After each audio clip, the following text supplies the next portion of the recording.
አንዳንድ ነገሮች እንኳን በይቅርታ በንስሐ ይፈቱም። እሺ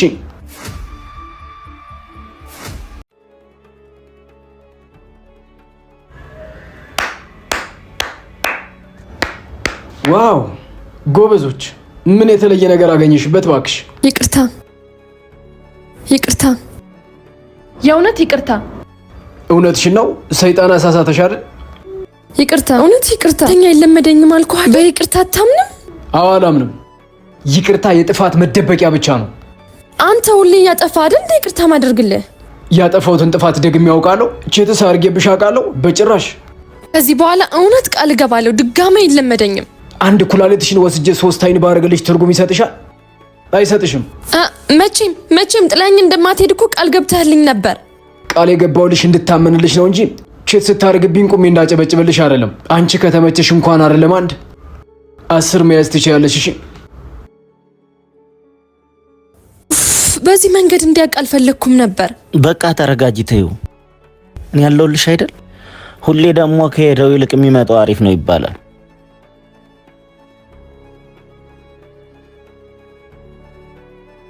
አንተ እኔን ቀጥረ ካፌ እየጠበቅኩ እዚህ ምን ትሰራለህ? እሷ ደግሞ ማነች?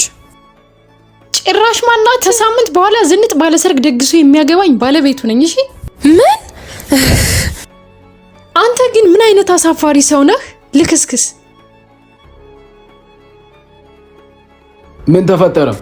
ሰን ከኔ ጋር የነበረው ሰውዬ እሱ ሚስቱ ላይ ችት ያደረገባት ነበር። ሰካራም ሰዎች መጠጥ ቤት ውስጥ እንደሚገናኙት ሁሉ ባለትዳር ሆኖ የሚማግጡ ሰዎች የሚገናኙት ከባለትዳር ባለትዳሮች ጋር ነው። ይቅርታ በእናትህ ሰን፣ ጥፋቴ ገብቶኛል። አጥፍቻለሁ። በቃ ይቅርታ። አንዳንድ ነገሮች እንኳን በይቅርታ በንስሐ ይፈቱም። እሺ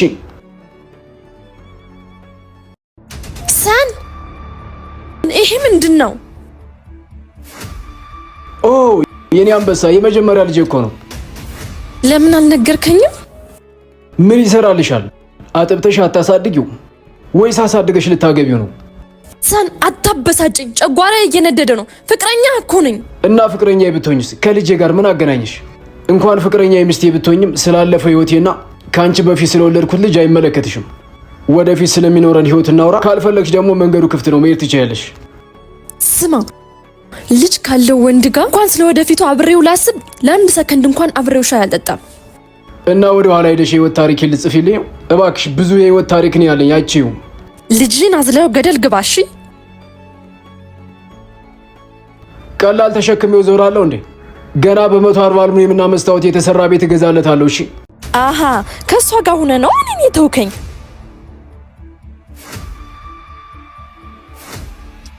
እኔ የማውቃቸው ሰዎች ሁሉ ከኔ ጋር ግንኙነት የላቸውም። እሺ እስካሁን ላመጣዎች መንገድ ምስጋና እንጂ ጥፊ አይገባኝም ነበር። ሰን አንተ ዋራኝ እንጂ ያነገርኩ ለምን ጥለኝ ትሄዳለህ? የሚጠብቀኝ ረጅም ጉዞ ረጅም ጎዳና አለ። ከዚህ በላይ አልጠብቅሽ። ለምን እማታደርሰኝ ከሆነ ለምን ከመጀመሪያው መንገዱን አስጀመርከኝ? አንዳንድ ሰዎች መንገዱን እንድትጀምሪ ምክንያት ይሆኑሻል እንጂ ያስጀመሩሽን መንገድ አያስጨርሱሽም። ከኔ ጋርም እስከዚህ ብቻ ነው መጓዝ የምችይው። እና መንገድ ላይ ጥለኝ ልትሄድ ነው? ሰን አላሳዝንም? ብቻዬን ነኝ እኮ። ሰዎች አካያጅ ናቸው እንጂ አድራሽ አይደሉም።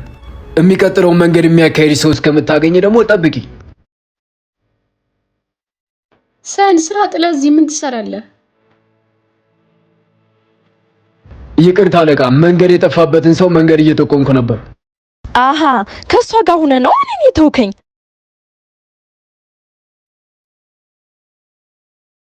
እኔ የማውቃቸው ሰዎች ሁሉ ከኔ ጋር ግንኙነት የላቸውም። እሺ እስካሁን ላመጣዎች መንገድ ምስጋና እንጂ ጥፊ አይገባኝም ነበር። የሚጓዝ ሰው ደግሞ ስንቁ ባህሪ ነው። ባህሪ የሌለው ሰው ደግሞ የትም መድረስ አይችልም። ባህሪ የሌለው ሰው እንኳን ከሰው ጋር ከእንስሳ ጋር መኖር አይችልም።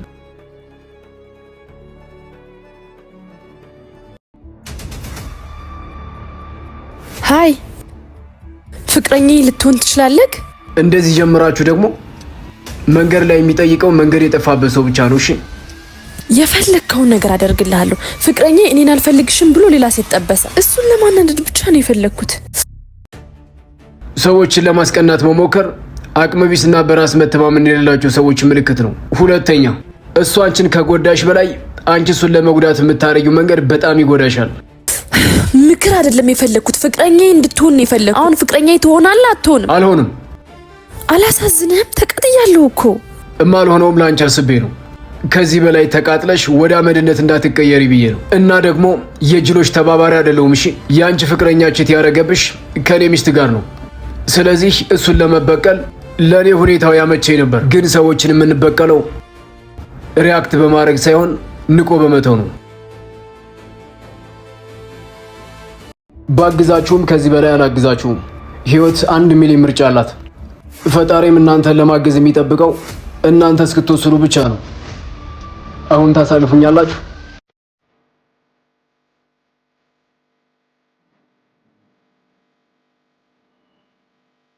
ስማ፣ ምንድነው ጸባይ እንደዚህ የሚቀያየረው?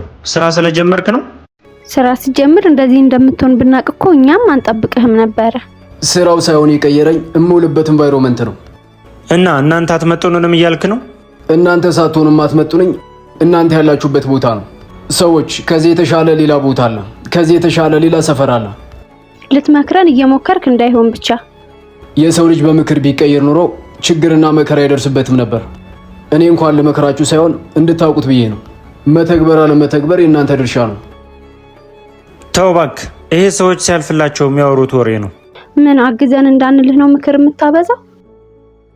ባግዛችሁም ከዚህ በላይ አላግዛችሁም። ህይወት 1 ሚሊዮን ምርጫ አላት። ፈጣሪም እናንተን ለማገዝ የሚጠብቀው እናንተ እስክትወስኑ ብቻ ነው። አሁን ታሳልፉኛላችሁ?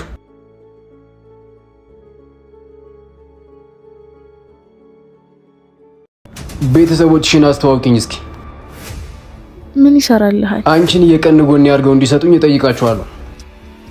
ስለ ዓለም የምታምነው 3 ነገር ከነገር ቤተሰብ ጋር መሄድ አይጠበቅብህ። ከላይ ሚስተር ሰን አንተ የምትፈልጋት ልጅ አለፈችልህ። እሱ የሚወደው ዝም ያለችና ዝርክርክ ያለች ሴት ነው ማለት ነው። ስነ ስርዓትና ዝምታ ተምታቶብሻል ማለት ነው። እንዴ ሰን ወዴት ነው? ይኸው ስነ ስርዓት አልይዝም ብለሽ የምትወጂው ልጅ አይንሽ እያያመለጠሽ መስሎ ነው። እሱ ከኔ ያመልጥም። እንደዚህ በቀላልማ ጥሎኛ አይሄድም። ይቅርታ። ሰላም። እናትና አባትሽ ብቸኛ የተፈጥሮ ጓደኛ ነበሩ ልበል? አልገባኝም። ተፈጥሮ በዝምታ ውስጥ ነው አይደል የምትሰራው? አንቺም ደስተኛ ነሽ፣ ሰላም አለሽ። ግን ደስታሽን የምታጣጥሚው በዝምታ ውስጥ ነው። ስሜቶች ቋንቋ የላቸውም እኮ በምን ይገለጻሉ ከዝምታ ውጪ? እውነትሽን ነው። የትኛውም ቃል ቢደረደር፣ የትኛውም ጩኸት ስሜቶችን አይገልጻቸውም። ቅርንጫፉ እንደዚህ ከሆነ ግንዱ ምን ሊሆን እንደሚችል መገመት አልችልም። ቤተሰቦችሽን አስተዋውቂኝ እስኪ። ምን ይሰራልሃል? አንቺን የቀን ጎን ያድርገው እንዲሰጡኝ እጠይቃቸዋለሁ። ስለ ዓለም የምታምነው 3 ነገር ከነገር ቤተሰብ ጋር መሄድ አይጠበቅብህ። ከላይ ሰማይ፣ ከታች ምድር፣ መሀል ላይ ደግሞ የሰው ልጅ የሚባሉ ፍጥረቶች ይኖራሉ። ፈጣሪ የፈጠረው ሰማይን፣ ምድርን፣ የሰው ልጅ ነው እንጂ ሃይማኖትንና ሀገርን ፈጣሪ አልፈጠረም።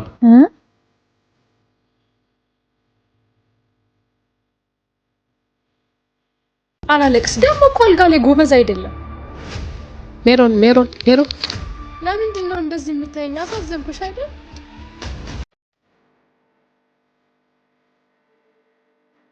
ምን ሆነሽ ነው? ከሰን ጋር ተጣላን እኮ አልፈልግሽም አለኝ። ጥሎኝ አሜሪካ ሊሄድ ነው። እንኳን ሄደ እባክሽ። ቢኖር ምንም አይጠቅምሽም። ደግሞ ወንድ በሞላበት ሀገር ለወንድ ልታለቅሽ ነው? አይዞሽ ጓደኛዬ። እውነትሽን ነው። እንደውም ጥርግ ይበል ይሄ ድንጋይ ራስ። ለሱ አይደብረኝም፣ አላለቅስም። ደግሞ እኮ አልጋ ላይ ጎበዝ አይደለም። ሜሮን ለምንድን ነው እንደዚህ የምታየኝ? አሳዘንኩሽ አይደል?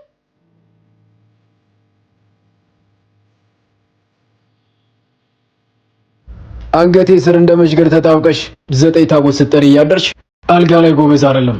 ወንድ ልጅ ምንም ያክል ብታዩ አልጋ ላይ ጎበዝ አይደለም አይባልም። እሺ፣ ለነገሩ ሐሜት ማግኘት የማችሉትን ሰው ለመርሳት የምትጠቀሙት ቃል ነው።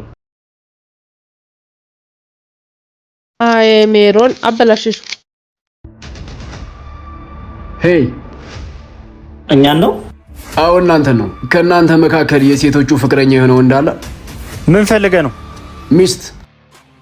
ምን ነው ሰፈረ ሴት የሚባል ነገር የለም እንዴ? ወይስ ከእስር ቤት በቅርቡ ነው የተፈታኸው? ሴት አይደለም ሚስት ነው የፈለኩት። ምን ያክል ብትዳፈር ነው ከኛ ጋር ያሉ ሴቶችን እንደዚህ የምታወራው? እኔ ጥያቄን የጠየቅኳቸው እንጂ አላወራኋቸውም እኮ። ጥያቄና ወሬ ለይታችሁ አታውቁም እንዴ? ማን ነው ፈቶ የለቀቀ ነው ወይስ ዛሬ ወደ አፈር የምትቀላቀልበት ቀን ስለሆነ ነው እንደዚህ የሚያደርግህ? ኖ ወንድም አያስፈልግም እኮ። በዚህ ዘመን እኮ ጸብ የደደቦች ነው። ግን አንድ እውነት ልንገራችሁ፣ በጓን የሚበላት ሲጠብቃት የነበረው እረኛው ሳይሆን ገንዘብ አውጥቶ የሚገዛት ብር ያለው ብቻ ነው። በጓን ገዝቶ የሚበላትን እንጂ ጠባቂዋን አትሉሽም። ለእናንተ ብዬ ነው።